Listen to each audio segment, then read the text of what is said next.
ಯಾವುದು ಒಣಸಂಧಿ. ಒಣಸಂಧಿ ಎಂದರೆ ಏನು ಅಂತ ನಾವು ತಿಳ್ಕೋಬೇಕು. ಒಣಸಂಧಿ ಎಂದರೆ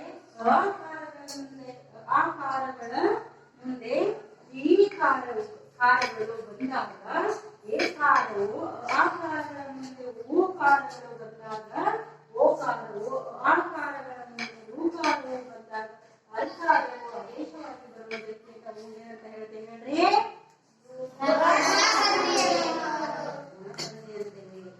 ಒಣಸಂಧಿಯ ಒಂದು ಟೆಕ್ನಿಕ್ ಇದೆ. ಸೊ ಆ ರೀತಿಯಾಗಿ ನಾವು ಒಣಸಂಧಿಯನ್ನ ಫೈಂಡ್ ಔಟ್ ಮಾಡ್ಬೋದು. ಹೇಗಂತ ಹೇಳಿದ್ರೆ ಆಕಾರಗಳ ಮುಂದೆ ಈ ಕಾರವು ಬರ್ತದೆ, ಆಕಾರಗಳ ಮುಂದೆ ಈ ಕಾರವು ಬಂದಾಗ ಏಕಾರವು, ಆಕಾರಗಳ ಮುಂದೆ ಊಕಾರವು ಬಂದಾಗ ಓಕಾರವು, ಆಕಾರಗಳ ಮುಂದೆ ಊಕಾರವು ಬಂದಾಗ ಅಲ್ಕಾರವು ಆದೇಶವಾಗಿ ಬರುವುದಕ್ಕೆ ನಾವು ಒಣಸಂಧಿ ಎಂದು ಹೇಳುತ್ತೇವೆ.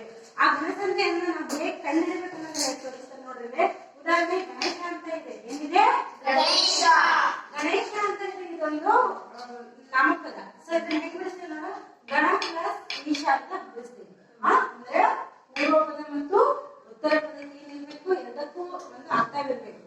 ಹಾಗೆ ಬಿಡಿಸ್ಬೇಕು ನಾವು. ಗಣ ಪ್ಲಸ್ ಈಶ. ಗಣ ಇಲ್ಲೇನ್ ಬಂತು? ಇಲ್ಲೇನ್ ಬಂತು? ಆಮೇಲೆ ಆ ಕಾರದಿಂದ ಈ ಕಾರದಿಂದ ಯಾವ ಕಾರ ಬರ್ತದೆ ಅಂತ ಹೇಳ್ತೇವೆ?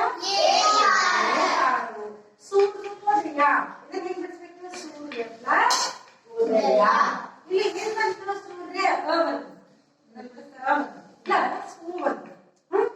ಆ ಕಾರದಿಂದ ಊಕಾರ ಬಂದಾಗ ಯಾವ ಕಾರ ಬರ್ತದೆ? ಓಕಾರವು ಆದೇಶವಾಗಿ ಬರೋದು. ಮಹರ್ಷಿ ಅಂದಿದೆ. ಮಹಾ ಪ್ಲಸ್ ಋಷಿ. ಅ ಪ್ಲಸ್ ರು ಬಂತು. ಉದಾಹರಣೆ ಅಂದ್ರೆ ಅಲ್ಕಾರವು ಆದೇಶವಾಗಿ ಬಂತು. ಇದಕ್ಕೆ ಆಮೇಲೆ ಇನ್ನೊಂದು ವಿಘ್ನೇಶ ಅಂತ ಇದೆ. ಯಾವುದು? ವಿಘ್ನೇಶ. ವಿಘ್ನ ಪ್ಲಸ್ ಈಶ. ಅಂದ್ರೆ ಎರಡೂ ಪದಗಳಿಗೆ ಅರ್ಥವಿರಬೇಕು. ಬಿಡಿಸುವಾಗ ನಾವು ಪೂರ್ವ ಪದ ಮತ್ತು ಉತ್ತರ ಪದಕ್ಕೆ ಎರಡಕ್ಕೂ ಕೂಡ ಅರ್ಥವಿದ್ದಾಗ ಮಾತ್ರ ಅದು ಸಂಧಿ ಆಗಲು ಸಾಧ್ಯ. ಇಲ್ಲಿ ಏನ್ ಬಂತು? ಅ ಬಂತು. ಇಲ್ಲಿ ಬಂತು? ಈ ಬಂತು. ಓಕಾರಗಳು ಈಕಾರ ಬಂದಾಗ ಏನ್ ಬರುತ್ತೆ? ಏಕಾರವು ಆದೇಶವಾಗಿ ಬರುತ್ತದೆ. ಸೊ ಇದನ್ನ ಏನಂತ ಹಾಗಾದ್ರೆ ನಾವು